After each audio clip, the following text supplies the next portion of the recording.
रूहानी ताकतें हमारे आसपास हमेशा मंडराती रहती हैं। उनकी एक अलग ही दुनिया होती है जो वास्तविकता में तो दिखाई नहीं देती, लेकिन कुछ घटनाओं से महसूस जरूर होने लगती है। ऐसी ही एक हवेली के भूत की है।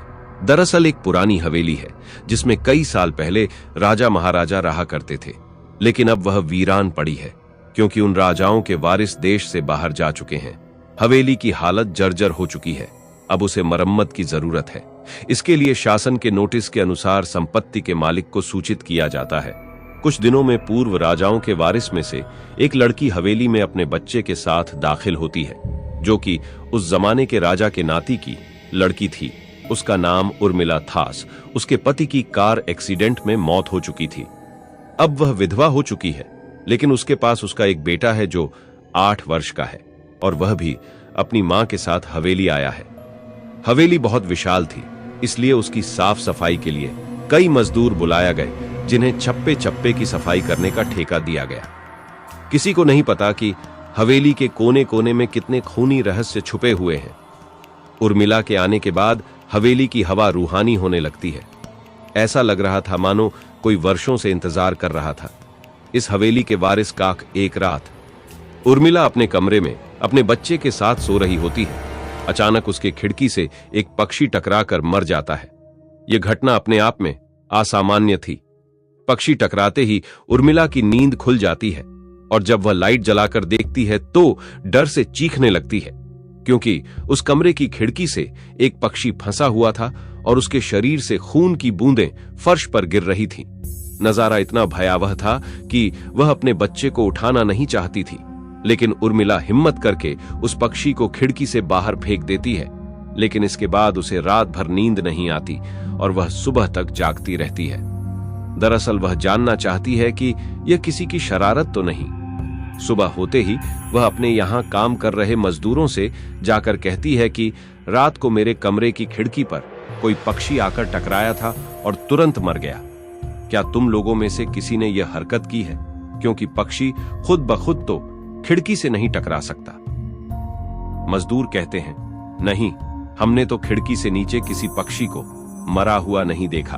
हम तो अभी वहां से चले आ रहे हैं, और जब सभी जाकर देखते हैं तो वहां वह पक्षी नहीं होता। उर्मिला घबराने लगती है कि यह क्या, यहां तो पक्षी होना चाहिए या कम से कम खून की कुछ बूंदें दिखनी चाहिए, लेकिन यहां पर पक्षी का एक पंख तक नहीं पड़ा हुआ। उर्मिला सभी मजदूरों को कहती है कि हवेली में बहुत सी कीमती चीजें और मूर्तियां हैं, संभाल के साफ सफाई करना। मजदूर अपने अपने काम में लग जाते हैं। उर्मिला अपने बच्चे के साथ कमरे में टीवी देख रही होती है कि अचानक हवेली की छत से एक मजदूर नीचे गिरता है। उर्मिला को अचानक लोगों की आवाज सुनाई देती है। वह भागकर खिड़की से नीचे देखती है तो एक मजदूर की लाश पड़ी होती है। उर्मिला कमरे से नीचे आती है और इसके गिरने का कारण पूछती है। लोगों के जवाब अलग अलग होते हैं। कोई कह रहा होता है कि इसने खुद आत्महत्या की है, और कोई कह रहा था कि यह गलती से गिर गया है। सभी के दावे अलग थे, लेकिन उर्मिला को कुछ अनकही बातें सुनाई दे रही थी। उर्मिला के कान में अचानक एक आहट के साथ आवाज आती, अपने बच्चे को बचा सकती है तो बचा ले।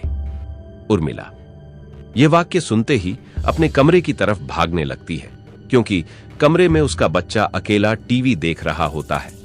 जैसे ही उर्मिला कमरे में पहुंचती है तो उसका बेटा खिड़की से कूदने वाला ही होता है कि उर्मिला उसका पैर पकड़ लेती है और वह खिड़की से लटक जाता है। उर्मिला पूरी ताकत से उसे ऊपर खींचती है, लेकिन बच्चा फिर भी कूदने की जिद कर रहा होता है। उर्मिला किसी कदर अपने बच्चे को काबू में करती है और कमरे के बाहर आ जाती है, और वह मजदूरों से पूछती है, बताओ क्या है इस हवेली में, क्योंकि यह बच्चा तो ऐसा नहीं कर सकता, और अभी यह सब जो हो रहा है कुछ अलग ही चल रहा है। तभी एक बूढ़ा मजदूर उर्मिला से कहता है, बेटी, ज्यादा जानना हो तो अपने पूर्वजों की कहानी पढ़ो, तभी तुम्हें इस हवेली का इतिहास पता चलेगा। इस हवेली की कहानी की किताब इसी गांव के सरपंच के घर में रखी होती है, जो कि बहुत साल पहले मर चुके थे, लेकिन अब भी उनके बेटों के पास वह किताब मौजूद थी। उर्मिला सरपंच के घर पहुंचती है और किताब ले लेती है। किताब पढ़ते ही उसे पता चलता है कि इस हवेली में एक नौकर नौकरानी भी थे, जिनके बीच में बहुत प्यार था। और वह कई सालों से हवेली की सेवा कर रहे थे। लेकिन एक बार रानी के शाही गहने चोरी हो गए और उसके शंका में राजा ने नौकरानी को चोरी की सजा दी और उसे जिंदा दफना दिया गया। उसके गम में उसके पति ने भी अपनी जान दे दी और उसके 1 महीने बाद ही उस राजा ने अपनी ही तलवार अपने गले में घुसेड़कर आत्महत्या कर ली। उसके बाद छोटे मोटे हादसे हवेली में होने लगे, जिस वजह से यह हवेली हमेशा के लिए बंद कर दी गई। कई सालों के बाद वहां कोई आया है, जिससे वहां रहने वाली आत्माओं को मौका मिल गया फिर से बदला लेने का। उर्मिला हवेली का रहस्य जानकर यहां से जाना चाहती है, क्योंकि उसे अपने बच्चे की चिंता है। इसलिए वह रात में ही कार लेकर एयरपोर्ट के लिए निकल जाती है। अचानक रास्ते में उसकी कार का एक्सीडेंट हो जाता है और कार पलटकर उल्टा हो जाती है, लेकिन दोनों को कोई नुकसान नहीं होता। उर्मिला अपने बच्चे को बाहर निकाल लेती है और सुनसान सड़क पर भागने लगती है। रास्ते में उसे एक कार आते दिखाई देती है और कार रोकने के लिए उर्मिला सड़क के बीच में खड़ी हो जाती है और अपनी मदद के लिए चिल्लाने लगती है। तभी अचानक कार वाला आकर कार का ब्रेक लगा देता है। उर्मिला पास जाकर देखती है तो उसकी हिम्मत बढ़ जाती है, क्योंकि यह एक पुलिस ऑफिसर होता है। उर्मिला हड़बड़ाहट में उसे अपनी बात कहती है और रोने लगती है। पुलिस ऑफिसर उन्हें अपनी गाड़ी में बैठने को कहते हैं और रोड में जाने लगते हैं। रास्ते में एक बूढ़ा सड़क पर जा रहा होता है और इनकी कार के सामने आते ही रोड पर गिर जाता है। पुलिस ऑफिसर गाड़ी से उतरकर उस व्यक्ति को देखते हैं। बूढ़ा व्यक्ति बेहोश हो चुका था। पुलिस ऑफिसर उसे गोद में उठाकर अपनी गाड़ी में पीछे बैठा देता है और अस्पताल के लिए चलने लगते हैं। अचानक उस बूढ़े व्यक्ति का हाथ पीछे से पुलिस ऑफिसर की गर्दन तक पहुंच जाता है।